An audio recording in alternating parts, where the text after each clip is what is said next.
కొన్ని రిమోట్ ఏరియాస్కి, ఉదాహరణ economic survey ఉంది, తెలంగాణ లేదా ఆంధ్రప్రదేశ్ స్టేట్ ఎగ్జామ్స్ రాస్తుంటే కనుక సోషియో ఎకనామిక్ అవుట్లుక్ ఇటు ఏపీ గవర్నమెంట్ కానీ తెలంగాణ గవర్నమెంట్ కానీ ఇస్తాయి. లేదా ఎకనామిక్ సర్వే, ఫారెస్ట్ సర్వేస్ లేదా forest reports, Indian forest report అని వస్తుంటే ప్రతి 2 ఏళ్ళకి అలా అవి కాదు. కొన్ని ప్రత్యేక కంటెంట్ మనకి దొరకవు, మార్కెట్లో దొరకాలన్నా కూడా అది కొనాలంటే చాలా కష్టం అవుతుంది. ఇట్లాంటి వాటికి కొన్ని మనకి అర్థం కాని కాంప్లెక్స్ ఏరియాస్ కొన్ని ఉంటాయి. ఉదాహరణ ఏదో ఎన్విరాన్మెంట్ మనం చదువుతుంటే అందులో ఏదో క్లైమేట్ చేంజ్ ఇలాంటి వాటికి సంబంధించి చదువుతున్నప్పుడు మనకి పుస్తకం చదువుతున్నప్పుడు క్లారిటీతో ఉండదు. ఏదో క్రోనలాజికల్గా యుఎన్సిసి సంబంధించి ఏవో ఇస్తూ ఉంటాడు, మనకి అర్థం కానట్టుగా ఉంటుంది.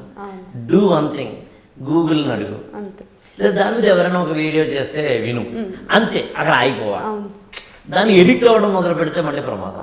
సో అది కూడా ఇందాక నాగమణి మీరు చెప్పినట్టుగా నీకు అక్కడ కూడా మెంటార్ ఉంటేనే బెస్ట్. ఎంత దూరం ఫ్రీ కంటెంట్కి వెళ్ళాలి, ఎంత దూరం ఫ్రీ కంటెంట్కి వెళ్ళకూడదు తెలియాలన్నా కూడా you should have a little bit of